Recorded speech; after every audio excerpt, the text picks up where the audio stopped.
திமுக அதிமுக கூட்டணி இன்னும் அந்த சர்ச்சை போய்கிட்டு இருக்கு. திருமாவளவனுடைய சமீபத்திய பதில், திருமாவளவன் ஐயா முதல்வர் ஆக்கணும் அப்படின்னு அப்படிலாம் திருமாவளவன் ஆசைப்படக்கூடியவர் கிடையாது. நான் அவரோட நிறைய படிக்கிறேன். சட்டப்பேரவைக்கு வெளியே எதிரும் புதிருமான் என்ற கட்சிகள் ஒன்னா வரும் அப்படின்னு சொல்லிட்டு ஒரு முயற்சி எடுத்தது அப்படின்ற பேச்சை வந்துட்டு மிக மிக தரம் தாழ்ந்த ஒரு நடவடிக்கை.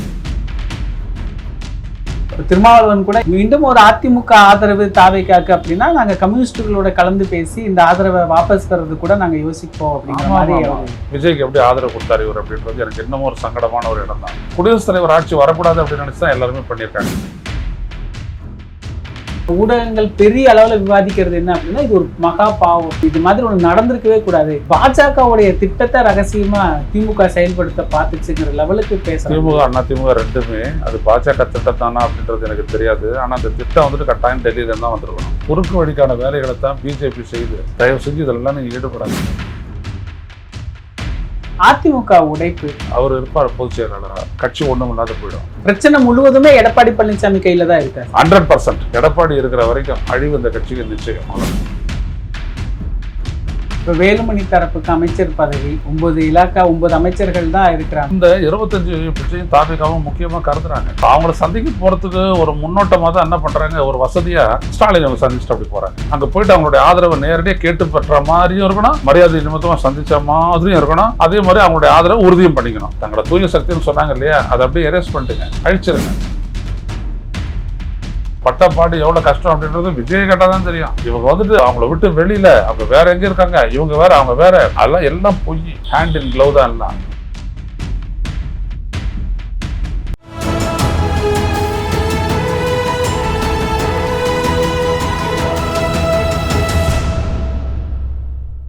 தமிழரம் நேயர்களுக்கு வணக்கம். இன்று நம்மிடையே மூத்த பத்திரிகையாளர் திரு ஐயநாதன் அவர்கள் இணைந்துள்ளார். சார் வணக்கம். சார் வணக்கம். எப்படி இருக்கிறீங்க? நல்லா இருக்கேன். திமுக அதிமுக கூட்டணி இன்னும் அந்த சர்ச்சை போய்கிட்டு இருக்கு. திருமாவளவனுடைய சமீபத்திய பதில் பெரிய அளவுல பேசு பொருளா இருக்கு. எப்படி பாக்குறீங்க சார்? இல்ல, அது நானே வந்துட்டு என்ன கேள்விப்பட்டேன், இப்படி ஒரு முயற்சி நடக்குதுன்னு. அப்படி ஒரு முயற்சி எங்க இருந்து வந்துச்சு அப்படின்றதுல தான் எனக்கு வந்துட்டு ரொம்ப பெரிய ஆச்சரியம்.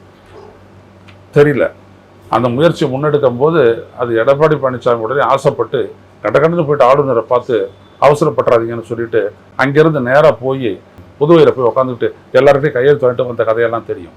அப்போ நடந்தது எதுவும் பொய்யல்ல, நடந்திருக்குது. இது சில பெரிய இடத்து பிள்ளைங்கள்லாம் சேர்ந்து ஆட்சியை வந்துட்டு இப்படி தான் நிர்ணயிக்கணும் அப்படின்னு செய்ய முயற்சி பண்ண ஒரு விடயம். புரியுதுங்களா?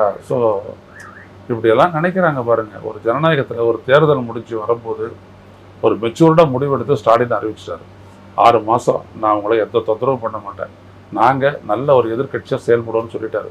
ஆனால் அதுக்கப்புறம் இதெல்லாம் நடந்திருக்குது. புரியுதுங்களா? ஸோ இது வந்துட்டு தமிழ்நாட்டு அரசியல் வரலாற்றில் இப்படி வந்துட்டு அவுட் ஆஃப் சட்டப்பேரவைக்கு வெளியே எதிரும் புதிருமான் என்ற கட்சிகள் ஒன்றா வரும் அப்படின்னு சொல்லிட்டு ஒரு முயற்சி எடுத்தது அப்படின்ற பேச்சை வந்துட்டு மிக மிக தரம் தாழ்ந்த ஒரு நடவடிக்கை. அதுலேயும் வந்துட்டு அதில் தூக்கி நம்ம திருமாவளவன் ஐயாவுக்கு அடுத்த கட்டமாக முதல்வர் ஆக்கணும் அப்படின்னு அப்படிலாம் திருமாவளவன் ஆசைப்படக்கூடியவர் கிடையாது. நான் அவரோட நிறைய படிக்கிறேன். அவர் திட்டமட்டமாக தான் எதுக்கும் வருவார் ஒழிய அந்த ரகசிய திட்டத்துக்கெல்லாம் அவர் ஒத்து போக மாட்டார். ஏன்னா தான் பதவி வகிச்சதுனால ஒன்றும் தாழ்த்தப்பட்டவர்கள் மேலே வந்துட மாட்டாங்க. அவர் நல்லா தெரியும், எம்பவர்மெண்ட் இஸ் டிஃப்ரெண்ட். புரியுதுங்களா? ஒரு பதவி அலங்கரிக்கிறது மூலமாக அதெல்லாம் மூடி வேலை, காங்கிரஸ் வேலை. அவங்க தான் என்ன பண்ணுவாங்க, ஒரே ஒருத்தர் தூக்கி மேலே உட்கார வச்சுட்டு நாங்கள் அப்படியே ராம்நாத் கோவிந்த் உட்கார வச்சிட்டோம்னா தாழ்த்தப்பட்டவர்கள் கிரீடம் சுட்டா மாதிரி எங்கே அவங்கள தான் வந்துட்டு நிறைய எஸ்ஐஆரில் தூக்கி போட்டாங்க. அதே மாதிரி வந்துட்டு ஒரு முர்முவை தூக்கி பிரசிடென்ட் ஆக்கிட்டு கடைசியில் பார்த்தீங்கன்னா அந்த அந்த பழங்குடியினர் இருக்க பகுதிகளில் தான் வந்துட்டு அதிகமாக சுரங்கத்துக்காக நிலம் கையெழுக்கப்படுத்துவாங்க. ஸோ இதெல்லாம் அவங்க வேலை. இதுக்கெல்லாம் வந்து இதெல்லாம் புரியாதவரான்னு, கார்பரேட் அரசியல் புரியாதவரான்னு திருமாவளவர் நல்லா புரிஞ்சவர். அதனால் இதுக்கெல்லாம் ஒரு ஒத்தே வரமாட்டார். அவரை பொறுத்த வரைக்கும் என்ன அப்படின்னா, ஒரு டிக்ளேர் பண்ணிட்டு தேர்தலை சந்திங்க, அதுக்கு அவர் தயாராக இருப்பார். ஏன்னா மக்கள் ஏற்றுக்கணும்னு நினைப்பார், மக்கள் மீது எதை திரிக்கப்படணும்னு நினைக்கவே மாட்டார். எனவே அப்படியேப்பட்ட ஒரு தலைவரையும் வச்சுக்கிட்டு இங்கே வந்துட்டு அதான் நீங்கள் சொல்லிட்டாரு. அப்படி வந்ததுக்கு பிற்பாடும் நான் 4 மணிக்கு அவங்கள சந்தித்தேன், ஆதரவு கடிதம் கொடுத்தேன், அதுக்கப்புறம் பத்திரிகையாளர்களை சந்தித்து எல்லாத்தையும் சொல்லிட்டேன் அப்படின்றாரு. இதுல இப்ப திமுக அதிமுக கூட்டணி அமையல, ஆனா ஊடகங்கள் பெரிய அளவுல விவாதிக்கிறது என்ன அப்படின்னா இது ஒரு மகா பாவம், இது மாதிரி ஒண்ணு நடந்திருக்கவே கூடாது, பாஜகவுடைய திட்டத்தை ரகசியமா திமுக செயல்படுத்த பார்த்துச்சுங்கிற லெவலுக்கு பேசுறாங்க. திமுக அண்ணா திமுக ரெண்டுமே அது பாஜக திட்டம் தானா அப்படின்றது எனக்கு தெரியாது. ஆனா அந்த திட்டம் வந்துட்டு கட்டாயம் டெல்லியில இருந்தா வந்திருக்கணும். அதுதான் அது. ஏன்னா வந்துட்டு சி.வி. சண்முகம் கூட ஒரு இடத்துல சொல்றாரு, எடப்பாடி கிட்ட சொன்னாரு, மேலிடத்துல இருந்து உத்தரவு சொல்றாரு. அதுக்கப்புறம் வந்துட்டு திருமாவளவன் விடயத்தையும் அவர் பேசுறாரு. நான் ஒத்துக்க மாட்டேன்னு சொல்லிட்டு ஒரு கேவலமான ஒரு வார்த்தையை சொன்னாரு. நான் அதுக்கு சொல்லக்கூடாது அப்படின்னாரு. மனநிலை பாருங்க எங்க இருக்கு. ஒரு முறை சீஃப் மினிஸ்டர், இன்னொரு முறை எதிர்கட்சி தலைவர், பல தடவை வந்துட்டு மந்திரியா இருந்தவர் எப்படிப்பட்ட வார்த்தையை சொல்றாரு பாருங்க. திருமாவை பத்தியா? திருமா எவ்வளவு வேலை செஞ்சவர். இந்த தமிழ்நாட்டில் சமூக அமைதி இந்த அளவுக்கு இருக்கு அப்படின்னா அதற்கு ஒரு முழுமையான காரணம் திருமாவளவன். அப்படி ஒரு கட்சியை கொண்டு போறாரு. புரியுதுங்களா? ஸோ அப்படிப்பட்ட ஒரு தலைவரை சரியாக கூட புரிஞ்சுக்கிட்டு இன்னொரு தலைவர் பேச மாட்டேங்கிறாருன்னு போது வருத்தமாக தான் இருக்குது. ரெண்டாவது, இவங்கெல்லாம் இப்படியெல்லாம் செஞ்சுருக்கிறாங்க. இதெல்லாம் ஒன்றும் இருவேறுபட்ட கருத்து இல்லை. ஒன்று மட்டும் தலைமைத்துவத்துக்கு மட்டும், தலைமைகளுக்கு மட்டும் ஒன்று சொல்கிறேன். குறுக்கு வழியை நாடாதீர்கள். குறுக்கு வழியை நாடுவதனுடைய உச்சபட்சம்தான் இவிஎம். குறுக்கு வழிக்கான வேலைகளை தான் பிஜேபி செய்து ஆட்சியை கபலீகரம் பண்ணுறது. தயவு செஞ்சு இதெல்லாம் நீங்கள் ஈடுபடாதீங்க. நான் அன்னைக்கே எனது கண்டனங்களை தெரிவிச்சிட்டேன், எதிர்ப்பை தெரிவிச்சிட்டேன். திமுகவை பொறுத்த வரைக்கும் 73 இடம் அப்படின்றது கூட்டணிக்கு கிடைச்சது. அந்த கூட்டணி எதிரில் தான் உட்காரணும், பேசணும், வழிகாட்டணும், மீண்டும் மக்கள் மதிப்பை பெறணும். மக்கள் மதிப்பு பெறக்கூடிய திறன் பெற்ற இன்றைக்கு இருக்கக்கூடிய கட்சிகளில் ஒரே கட்சி மறுபடியும் சொல்கிறேன் திமுக தான். மறுபடியும் சொல்கிற அந்த தலைமை ஸ்டாலின் கிட்ட தான் இருக்குது, வேறு யாருக்கிட்டையுமே இல்லை. எனவே அவங்க ஏன் பதட்டப்படணும்? ஓய்வுன்னு எடுத்துக்க வேண்டியது 5 வருஷம் ஜாலியாக இருந்துட்டு எல்லாம் பண்ணிட்டு இன்னும் நிறைய மக்களை புரிஞ்சுக்கிட்டு இன்னும் நல்ல விஷயங்களை செய்யலாம். அப்படிதான் பண்ணணும். தொடர்ந்து திமுக அதிமுக கூட்டணின்னு பேசிக்கிட்டு இருக்கிறோம் நம்ம. ஆனால் இன்னொரு விஷயம் அப்படியே திரைமறைவில் மறைக்கப்படுது சார். அமமுக கேண்டிடேட்டை தூக்கி இருக்கிறாங்க. தினகரன் அன்னைக்கு ஒன்று சொன்னார், இன்னைக்கு அது ஏஐ வீடியோ இல்லைங்கிறாரு. அது ஒரு விஷயம் நடக்குது. அதிமுக கண்ணு முன்னாடி உடைச்சிருக்கிறாங்க. இதை பற்றி யாரும் வெளிப்படையா பேசவும் இல்லை, பெரிய அளவில் அதை விவாதிக்கவும் இல்லை அப்படிங்கிறத. அதில் ஒரு இன்னொரு விஷயம், எடப்பாடி பழனிசாமி இந்த அதிமுகவை காப்பாற்றி பலப்படுத்தணுன்ற எண்ணம் இல்லாதவர். இது ஒன்று வருது. இதையே பயன்படுத்திக்கிட்டு தங்களுடைய ஆதரவை வந்துட்டு நிலைநிறுத்திக்க பார்க்கக்கூடிய தாவேக்கான்னு ஒரு முறை. இந்த 25 பேருடைய ஆதரவை தான் விஜயும் தாவேக்காவும் முக்கியமாக கருதுறாங்க. ஸோ அவங்கள சந்திக்க போகிறதுக்கு ஒரு முன்னோட்டமாக தான் என்ன பண்ணுறாங்க, ஒரு வசதியாக ஸ்டாலின் அவங்க சந்திச்சுட்டு அப்படி போகிறாங்க, அங்கேருந்து ஆரம்பிக்கிறாங்க. ரைட்டுங்களா? இவங்களுக்கு அங்கே போகணும், அங்கே போயிட்டு அவங்களுடைய ஆதரவை நேரடியாக கேட்டு பெற்ற மாதிரியும் இருக்கணும், மரியாதை நிமித்தமாக சந்தித்த மாதிரியும் இருக்கணும், அதே மாதிரி அவங்களுடைய ஆதரவை உறுதியும் பண்ணிக்கணும்.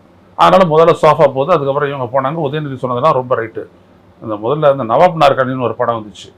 அதில் அப்படி தான் ஒரு நவாப்பு அவர்கிட்ட சம்பாரித்த பணத்தெல்லாம் தூக்கி சேரில் வச்சு தச்சு வச்சுருப்பார். அந்த சேர் வந்துட்டு அப்படி இப்படின்னு போயிட்டு அடுத்த தலைமுறைக்கு வந்துட்டு கடைசியில் இந்த சேர் எடுத்துகிட்டு போய் விற்றுட்டு காசு அவன் பழப்புக்காக விற்றுட்டு போயிடுவான் வீட்டில் இருக்கிறவன். அதில் உள்ள ஒரு பணம் இருக்குதுன்னு ஒருத்தனுக்கு தெரியும், அவன் துரத்திட்டு வந்தால் கடைசியில் ஜெய்சங்கர் கிட்ட அது மாட்டோம். என்னதான் இருக்குது அந்த நவாப் நாற்காலியோட சண்டை அப்படின்னு சொல்லிட்டு அறுவாடு எடுத்து போட்டு அடுத்து கீழ்ச்சி தூக்கி பார்த்தா பணம் பறக்கும். அப்படியே ரூமெல்லாம் பணமாக ஒரு 100 ரூபா நோட்டாகும், 1000 ரூபா நோட்டாகும், 10,000 ரூபா நோட்டாகும், பறக்கும். எல்லாம் வெள்ளைக்கார காலத்து நோட்டு எல்லாம் பறக்கும் அப்படியே. அந்த மாதிரி அதெல்லாம் ஒரு நவாப் நாற்காலி போல். நவாப் யார் அப்படின்றதான் நீங்கள் கேள்வி. சோஃபா கொடுத்தமிச்சாரே, அவர் நவாப் சோஃபா மட்டும் கொடுத்தமிச்சாரா இல்லை அடியில் எதையும் வச்சு கொடுத்தமிச்சாரான்னு. இப்போ போயிட்டு அது சோஃபா நோண்டோம்னா ஒன்றும் இருக்காது. அதெல்லாம் எடுத்துட்டு மறுபடியும் தச்சு கிச்சு பாலிஷ் போட்டு வச்சுட்ருப்பாங்க. எத்தனை நாள் ஆகிப்போச்சு, எவ்வளோ தூரம் நவுத்துறதுக்கு டைம் இருக்குது. அதனால் இவங்க சும்மா தூய சக்தி அப்படியே எரேஸ் பண்ணிவிடுங்க. தங்களை தூய சக்தின்னு சொன்னாங்க இல்லையா, அதை அப்படியே எரேஸ் பண்ணிட்டுங்க, அழிச்சிருங்க. பாருங்க பொறுத்திருந்து. இப்போ வேலுமணி தரப்புக்கு அமைச்சர் பதவி, ஏன்னா இப்போ ஒரு 9 இலாக்கா 9 அமைச்சர்கள் தான் இருக்கிறாங்க. அவங்களுக்காக தான் அது இருக்குன்னு வெளிப்படையா தெரியுது. இது எப்படி அவங்களுக்கு அமைச்சர் ஆய தேர்வை உட்பட, புரியுதுங்களா, டாஸ்மாக் உட்பட எல்லாம் காத்துட்டு இருக்குது. ஸோ அவங்களுக்கு அதெல்லாம் கொடுத்து நல்லா ஜெகஜோதியாக நீங்கள் பார்த்துக்கங்க, நாங்கள் தான் ஊழலை எரேஸ் பண்ணிட்டோம், நீங்கள் என்ன அப்படியே தான் வச்சுட்டு இருக்கிறீங்க, அந்த மாதிரி ஓவர் ரைட் பண்ணி நீங்கள் பயன்படுத்திக்கின்ற எல்லாம் எக்ஸ்போஸ் ஆகிடுவாங்க. அதான் 6 மாதம் போகிறேன் உங்களுக்கு நல்லா எல்லாம் எக்ஸ்போஸ் ஆகிடுவாங்க. திருமாவளவன் கூட மறுபடியும் சொல்லியிருக்காரு. என்ன சொல்கிறாருன்னா, மீண்டும் ஒரு அதிமுக ஆதரவு தாவேக்காக்கு அப்படின்னா நாங்க கம்யூனிஸ்டுகளோட கலந்து பேசி இந்த ஆதரவை வாபஸ் பெறது கூட நாங்க யோசிப்போம் அப்படிங்கிற மாதிரி அவரு பதில் சொல்றாரு. ரொம்ப கரெக்டா சொன்னார் அவரு. என்ன அப்படின்னா, எனக்கு இப்போ திருமாவளவன் எடுத்த ஒரு நடவடிக்கை வந்துட்டு என்னன்னா, இவ்வளவு தூரம் விஜய் விமர்சிச்சுட்டு விஜய்க்கு எப்படி ஆதரவு கொடுத்தாரு இவர் அப்படின்றது எனக்கு இன்னமும் ஒரு சங்கடமான ஒரு இடம் தான். ஆனால் அதே நேரத்தில் குடியரசுத் தலைவர் ஆட்சி வரக்கூடாது அப்படின்னு நினச்சி தான் எல்லாருமே பண்ணியிருக்காங்க. ஸோ அந்த இடத்துல அவர் பண்ண முடிவை வந்துட்டு ஒரு தலைவருடைய முடிவாக நான் ஏற்றுக்கிறேன், சிறப்பானது. அதே நேரத்தில் அவர் சொன்ன மாதிரி நான் ஒரு கூட்டணியில் இருந்தேன், அந்த கூட்டணியுடைய உழைப்பையும் வாக்குகளையும் பெற்று தான் அங்கே ஜெயிச்சிருக்கிறோம். அதை விட்டு நான் வர முடியாது அப்படிலாம் மாற்றிக்கிட்டா தப்பு அப்படின்னு சொன்னார். பார்த்தீங்களா, இந்த ஹானஸ்டி எங்கே வரப்போகுது? இப்பவும் சொல்றாரு சார், எந்த விதத்துலயும் அதை நான் ஜஸ்டிஃபை பண்ண முடியல, அது தப்பு தான் அப்படிங்கிறது இப்பவும் அவர் ஒத்துக்கிறாரு. ஆமாம் ஆமாம் ஆமாம் பண்ணுறாரு. ஸோ அந்த மாதிரி சில நேரங்களில் ஜனநாயகத்துக்காகவும் நாட்டுக்காகவும் சில விஷயங்களை நம்ம கொள்கையை விட்டு கொடுத்து தான் ஆகணும், அது வேறு வழி இல்லை. ஆனால் அவர் எப்படி அதை வந்துட்டு ஒரு ஊடகத்தில் உட்காந்து தைரியமாக பேசக்கூடிய அளவுக்கு இருக்கார் பாருங்க அவர்.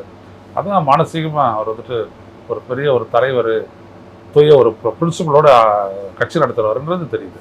ரொம்ப அவசரப்படுத்துனாங்க தாவேகா தரப்புல. அந்த அளவுக்கு குடியரசுத் தலைவர் ஆட்சி அமல்படுத்தக்கூடிய ஒரு சூழ்நிலை அப்ப இருந்ததா? அவ்வளவு நெருக்கம். ஆமா, 10ஆம் தேதி ஒரு டெட்லைன் கொடுத்துட்டாரு. ஸோ 9ஆம் தேதி முடிச்சாகணும்.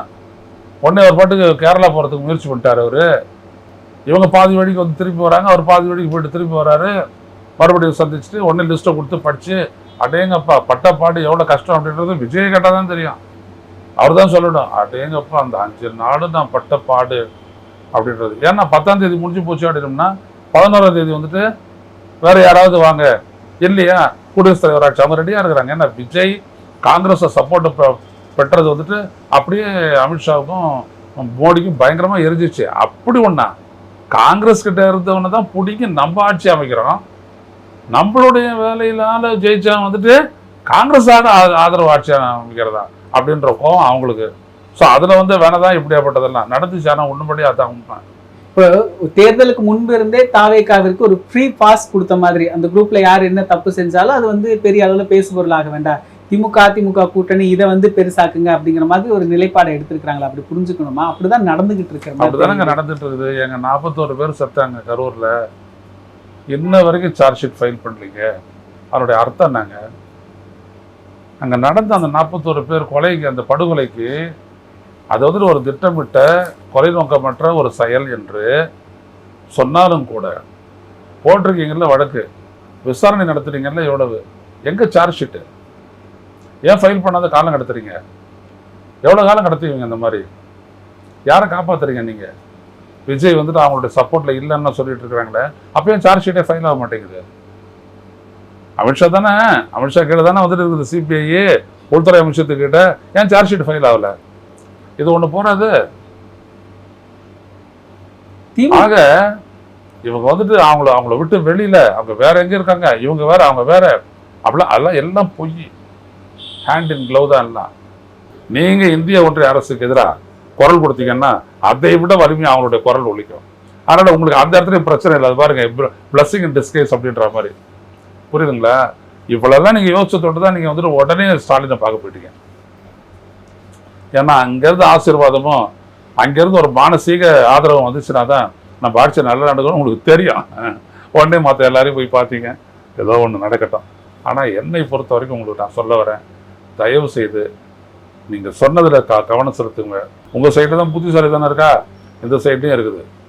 டாஸ்மாக் கடையெல்லாம் மூடியாச்சு, காட்டாக 12 மணிக்கு திறக்கிறாங்க. இப்படி தான் ஒன்றும் பார்த்து. அதிமுக உடைப்பு இன்னும் போய்கிட்டே இருக்கு. உடைஞ்சிருச்சா இல்லை உடைய போகுதா? என்னதான் நடக்குது? என்ன கதை? ஒரே ஒரு லைன் தாங்க, அதிமுகவை எல்லோரையும் சேர்த்து பலப்படுத்தணும் அப்படின்றது தான் சசிகலாலேருந்து வேலுமணி வரைக்கும் சொல்லக்கூடியது. அதான் ஒரே ஆப்ஷன். அதிமுக ஒரு பலம் வாய்ந்த சக்தியாக மறுபடியும் எமர்ஜ் ஆகிறதுக்கு. இன்னொரு ஆப்ஷன் வந்துட்டு அவர் இருப்பார் பொதுச் செயலாளராக, கட்சி ஒன்றும் இல்லாத போயிடும். இதான் 2 வழி அதிமுக இருக்குது. ஸோ 2வது வழியை தான் வந்துட்டு பழனிசாமி நடுறாரு. அவரை தாண்டி அவர் தான் அந்த தலையெடுத்தை வந்துட்டு மாற்றி நிர்ணயிக்க போறாருன்னு நினைக்கிறேன். முடிஞ்சு போன கதை. நீங்கள் செம்மரை என்ன சொல்லியிருக்காரு பாருங்க, கற்பூரம் கரையலாம் கட்சி, அது வேற. அடுத்தபடியா நெஞ்சு பொறுக்குதில்லை அப்படின்னு யாரை பார்த்து சொன்னது அவரு? கட்சி இவ்வளோ தூரம் கேவலமாக போனது எப்போ? நீங்கள் சரி தோத்துட்டீங்க, அது வேற. எப்படிங்க வந்துட்டு ராயபுரம் தொகுதியில் வந்துட்டு வெறும் 17,000 ஓட்டு வாங்கி டெபாசிட் எடுக்கும்? எப்படிங்க சைதாப்பேட்டையில் வந்துட்டு வெறும் 17,000 ஓட்டு வாங்கி டெபாசிட் எடுக்கும்? அமமுக திமுக கூட்டணி கட்சி, அதிமுக கூட்டணி கட்சி. 32 இடங்களில் டெபாசிட் எழுந்திருக்காங்க. எல்லா இடத்துலையும் பார்த்தீங்கன்னா பாதிக்கு பாதி ஓட்டை இழந்திருக்கிறாங்க. நல்ல வேலை கொங்கு மண்டலம் அது இது அந்த இது வன்னியர் பெல்ட் இதிலெல்லாம் வந்துட்டு நல்ல ஓட்டு வாங்கினதுனால மறுபடியும் 1 கோடியை தாண்டி நீங்கள் வந்துட்டீங்க. இல்லாட்டி அவுட்டு, பெரும் பாதிப்பு. அதனால் எல்லாமே வந்துட்டு என்னென்னா எடப்பாடி பழனிசாமி கையில் இருக்குது. அவர் என்ன பண்ணுறாரு, நான் தான் தலைவன், சர்வாதிகாரமாக முடிவு எடுக்கிறாரு. அப்புறம் எப்படி இந்த கட்சியை காப்பாற்ற முடியும்? ஒன்றும் முடியாது. ஸோ அடிய போகிறது நிச்சயம். நான் முன்னாடியே கணக்கு போட்டு தான் நான் விஜய்கிட்டே போனேன்னு. ஒரு தமிழை கட்சி ஆரம்பிச்சுட்டா அந்த இடத்துல பாரதிய ஜனதா உட்கார விடாது தடுத்துருவோன்னு தான் இந்தாண்ட போனது. இங்கே போனால் அதுக்கு மேலே தான் இது இருந்துச்சு அப்படின்னு ஓடி வந்துட்டு என்ன பண்ணுறது? பிரச்சனை முழுவதுமே எடப்பாடி பழனிசாமி கையில் தான் இருக்கு. 100%. மற்றவங்க ஒத்துக்கிட்டோம் ஒத்துக்கிறாது வேறு. 100% எடப்பாடி தான். இப்போ அவர் சொன்னார், இவர் சொன்னார். ஏன் உங்களுக்கு புத்தியே கிடையாதா? சசிகலாவை தூக்கலாம் அப்படின்னு தூக்கக்கூடாது அப்படின்றது யார் சொல்லணும்? நீ யார் சொல்லணும்? நீங்கள் சொல்லாத அப்புறம் யார் சொல்கிறது? உங்களை எடுத்தாந்து உட்கார வச்சு 123 பேரோட ஒரு ஆட்சியை வந்துட்டு நிலையாக உட்கார வச்சுட்டு சிறைக்கு போகிறாங்க. அவளை தூக்குறீங்க நீங்கள் முதல்ல. அடுத்தபடியாக கூட இருக்கிறவரையும் தூக்குறீங்க. அப்புறம் ஒருத்தரையாக தூக்குறீங்க. அப்புறம் உங்கள் ஆளாக பார்த்து அந்த இடத்துல போடுறீங்க. இதெல்லாம் என்னது? இதெல்லாம் அதான் கட்சி அப்படி சுருக்க போய் ஆகிப்போச்சு. இப்போ ஒன்றும் பண்ண முடியாது. எடப்பாடி இருக்கிற வரைக்கும் அழிவு இந்த கட்சிக்கு நிச்சயம். அவ்வளோதான். நிகழ்கால அரசியல் குறித்து பல தகவல்களை பகிர்ந்து கொண்டதுக்கு நன்றி சார். இதே போன்று நிகழ்கால அரசியலின் சாரம்சங்களை அரசியல் ஆளுமைகளின் நேர்காணல் வழியே தொடர்ந்து காண தமிழ் நிறம் வலையொலியை சப்ஸ்கிரைப் செய்யுங்கள். தங்களின் மேலான கருத்துக்களை கருத்துளை பெட்டியில் பதிவிடுங்கள். நன்றி, வணக்கம்.